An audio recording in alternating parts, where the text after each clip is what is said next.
ډیوډ جونز چې موږ یې په بغدادي پر پیژنو لیکلي ول. برطانوي هند لاهور 1919 میلادي کال د فروری 28مه.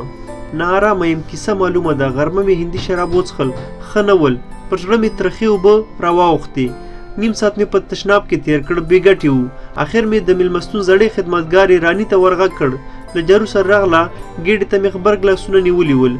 له درده تاوېدم. ډاکټر مې راوغوښت. راني د باندې وته. شېبه وروسته یو کوچنی خیرن بوتل راته ونیوه. ویې ویل چې یوناني دوا ده، د نس تاو به دې ښه کړي. یو خر پټ شنه رنګه پوډر مې له اوبو سره تېر کړل. د راني خبره سمه وه. ساعت وروسته مې د نس چونګاری ودرېد. ماسپښین یو عسکر راغی، سلامي ووهله. یو کاغذ یې راته ونیو. حیران شوم. چانسلر لاهور ته راغلی و، عاجل یې غوښتی وم. په بیړه مې پر ځان اوبه تېرې کړې. ژمی دی خو اوبه تودې لګېدې. دریشي مې واغوسته. د باندې په 4 آسانو پسې تړلې ګاډۍ ولاړه وه. وروختم. د لاهور بازار له ګڼې ګوڼې ډک و. د هندي تیزو مسالو بوی ته ګاډۍ یوې تنګې کوڅې ته ورننوته. د اذانونو سره د پانزیبونو د شرنګاو غږونه ګډ ول. څوک جوماتونو ته تلل، څوک د رمسالونو ته روان ول. چا د رقاصو ننداره کوله. ګاډۍ یوې پخوانۍ کلا ته ننوته. دا کلا په لاهور کې د انګریزانو لوی مرکز و.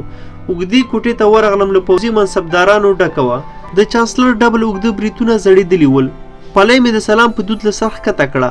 پر اوږده میز پورې جوخته څوکۍ مې راکش کړه. کېناستم. د څنګ ملګري البرټ ته مې وکتل. اوږې یې پورته واچولې. لاهور ته د چانسلر د ناڅاپۍ راتګ په علت نه پوهېده. چانسلر په برطانوي هند کې د سر سړی و. ما ډېرې ناستې ورسره کړې وې، خو تر دې دمه دومره نارامه مې نه و لیدلی. ما یې لاسونو ته وکتل.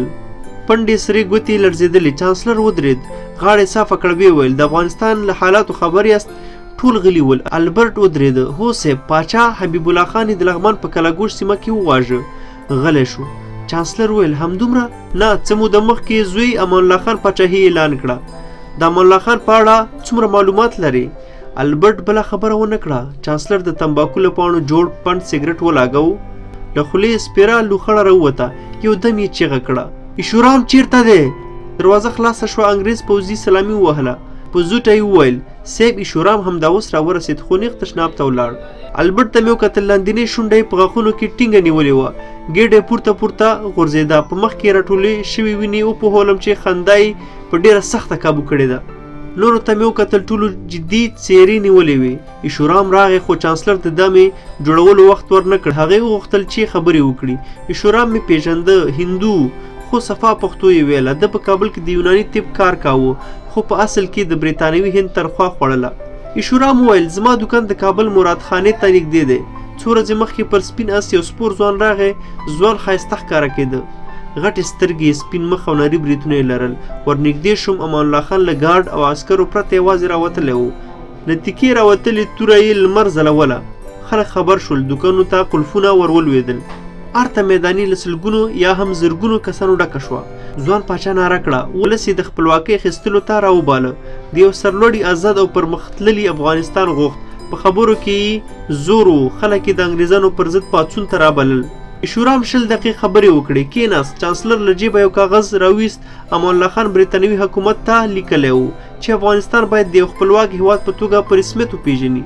وروسته یې د ناستو کسانو نظر وغوښت. ټول په یو خوله ویل. د امان الله خان لیک یې هسې باټې وګڼلې. ویل چې یو کمزوری پاچا د برطانیې د لوی امپراتورۍ پر وړاندې هیڅ هم نه دی. دا ماشوم بې ارزښته وګڼئ، همداسې یې پرېږدئ. د لیک ځواب مه ورکوئ. خو ایشورام قناعت نه کاوه. ویل چې له امان الله خان ویره په کار ده. ما تر دې پخوا په یو افغان کې هم داسې د ازادۍ شور او له انګریزانو دومره ډېره کرکه نه ولیدلې. برطانوي هند لاهور 1919 میلادي کال د اګست 10. د شپې 1 بجه ده. ویښ یم. اعصابو مې کار پرېښی. یو ځوان پاچا څنګه یوې لوی امپراتورۍ ته ماتې ورکړه. زړه ته مې نه لویږي، خو واقعیت دی موږ په څو جبهو کې مات شو. تش لاس خلکو توپونو او تیارو ته غېږې ورکړې. ترپ پر ځمکه یې راوویشتل. سخته د لویه برطانیې وشرموله. برطانوي هند لاهور 1919 میلادي کال د سپتمبر 22. سهار په خړه تلیفون راغی. چانسلر ور وغوښتم. نیم ساعت وروسته یې راته وویل چې بار او بستره دې وتړله، څو نورو کسانو سره کابل ته ځي. دې ناڅاپي سفر ته نوم تیار. خو د چانسلر تریو تندي وپوهولم چې اضافه خبرې مې په ګټه نه ده. چانسلر راته وویل چې په کابل کې زموږ د څو کسانو موجودیت ضرور دی. 100 زړونه مې سره وتړل. ناروغي مې بانه کړه. ورته ومې ویل چې که امکان ولري بل څوک ولېږه، خو قناعت یې ونه کړ. دې پوهېده چې دې ماموریت ته تر ما بل غوره کس نشي موندلی. زه د برطانوي هند په ټولو سیمو کې ګرځېدلی وم. د خپل 15 کلن ژوند 14 کاله مې برطانوي هند په استخباراتو کې تیر کړی و. له بنګال رانیولې د ایران تر سرحده بلد وم. 6 کاله مې له شاه حبیب الله خان سره په دربار کې د مشاور وظیفه درلوده. د افغانانو خوی، رواج، ښه او بد را معلومه وه. په پښتو مې صافې خبرې کولی شوې، له قوارې مې هم انګریزانو ته نه پاتې کېدم. مور مې ایټالیوي وه، د افغانانو غوندې رنګ یې درلود. تورې سترګې او تور ویښته مې له موره وړي ول. کابل 1919 میلادي کال د اکتوبر 4. پرون یې راته وویل چې له غازي امان الله خان سره به سبا په 10 بجو ګورئ، خو البرټ را یاده کړه چې افغانان وخت ته ارزښت نه ورکوي، د سهار ناشته مو په کراره وخورئ. البرټ تک سور چاغ سړی دی، سره ډبل بریتونه لري، په خوراک ډیر وخت تیروي، له هر کپ خوند اخلي. خو زموږ د سفر بل ملګری 4 هډوکي خوار بوډا دی، که د بدن غوښه ترې وتراشي نو په ټول 4 کیلو ترې نه جوړیږي، خو پزه یې تر اندازې زیاته اوږده ده. ډیر نه خاندي، خو کله چې وخاندي پورتنۍ شونډه یې پزه کې ورکه شي. 11 بجې ارګ ته ورسېدو. یو په ونه لوړ دریشي کړی ځوان راغی. موږ یې یو لوی سالون ته رهنمایي کړو. بخښنه یې غوښته، ویل چې پاچا په 10 بجو ورغوښتي وای، خو تاسو نه وخته راغلی. پاچا له 11 تر 12 بجو پورې له ځینې قومي مشرانو سره ګوري. ځوان غلی شو، ویل پاچا د ماسپښین له لمانځه وروسته بله غونډه لري، خو زه به احوال درته راوړم، شاید د ډوډۍ پر وخت مو ور وغواړي. ځوان له سالونه ووت. البرټ ویل له ساده سړي سره نه یو مخامخ.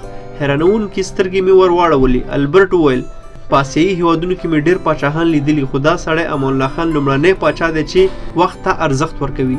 یو خدمتګار له شیدو ډک ګلاسونه او کلچې راته راوړې. لکه کړکۍ مې د باندې وکتل. د ارګ لوړ ډبرین دیوالونه پاک ول. یو بوډا له نري سړک څخه د ونو ژیړې پاڼې جارو کولې.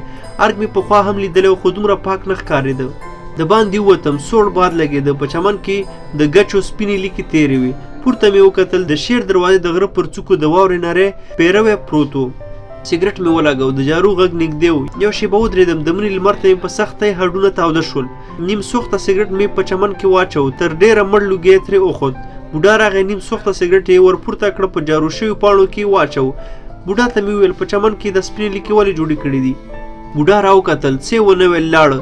د ګل تر بوټي لاندې لوېدلی کاغذ یې ور واخیست، بېرته راغی، کاغذ یې په لاسي کراچۍ کې واچو. ویل پاچا امر کړی چې د نیالګیو د ایښودلو لپاره کتار کندې وکیندئ. ومې ویل خو نیالګي د هود په میاشت کې ایښودل کېږي. بوډا وخندل، خو پاچا بل څه وایي؟ وایي چې یو خو به کار تیار وي، بل دا چې د ژمي واورې او یخونه به د کیندل شویو کندو خاوره نوره هم پسته کړي. پسته خاوره د نیالګیو ودې ته ښه ده. نو پاچا مو په باغوانۍ پوهیږي؟ بوډا وخندل، پاچا په ډېر شیانو پوهیږي، کم کتابونه خو نه لولي. ومې ویل ته له څه وخته راهیسې دلته په ارګ کې؟ بوډا وویل په ښار کې مې سوالګري کوله، پاچا موټر راته ودراوه، خواست یې نه خوښ. ورته ومې ویل نو څه وکم، 10 عیاله راپسې دي، ډوډۍ غواړي، بس دلته یې راوستم، کار مې اسانه دی، د سړکونو په جارو کولو کې پیاوړی یم، د میاشتې په آخر کې تنخوا راکوي، تر بسه هم پسې تېره ده. بوډا کراچۍ ټېله کړه، وچې پاڼې یې ورسره یوړې. بېرته سالون ته ورغلم. 12 بجې مې ځینې غږونه واورېدل. تر کړکۍ مې ور وکتل، له مخامخ ودانۍ ګڼ کسان راووتل. تورې او سپینې پګړۍ تړلې وې. یو تک سپین مخ مې ولیده. ودرېدم. امان الله خان مې په لومړي ځل لید. لرې و، خو غټې سترګې او تور بریتونه یې واضح ښکاره کېدل. پاچا له ټولو څخه په غېږ خدای پاماني واخیسته. څو کسان یې پر لاسونو ور ټیټ شول، خو پاچا خپل لاسونه شاته ونیول. د لاسونو ښکلول یې نه خوښېدل. ډله له ارګه ووته. ځوان راغی. موږ یې له امان الله خان سره لیدو ته وبللو. ځای ځای پر نري تازه جارو شوي سړک شنه لامده نسوار پراته ول. اوږد دهلیز ته ورننوتو. له مخامخ کوټې یو غږ راغی، دوی باید خپل شخصیت ته درناوی ولري. زه عادي انسان یم، ضرور نه ده چې زما لاسونه دې ښکل کړي. رهنما ځوان دروازه وټکوله. کوټه وړه وه. امان الله خان او یو بل په عمر پوخ سړي لاسونه راکړل. پر څوکیو کېناستو. البرټ د ناوخته راتلو په خاطر بخښنه وغوښته. پاچا په عمر پوخ سړی معرفي کړ، د پاچا خسر او د دفتر مشر محمود طرزي و. نو دا وه د بغدادي پیر لومړۍ برخه. انشاءالله چې روزمره به تاسو ته یوه برخه د بغدادي پیر وړاندې کوو. نو امید لرم چې ضرور به مو خوښه شوي او پوره خوند به مو ورنه اخیستی وي. نو د مکمل کتاب اورېدلو دپاره زموږ دغه چینل در سره هرومرو سبسکرایب کړئ. مننه ډېره زیاته. الله مو مل شه.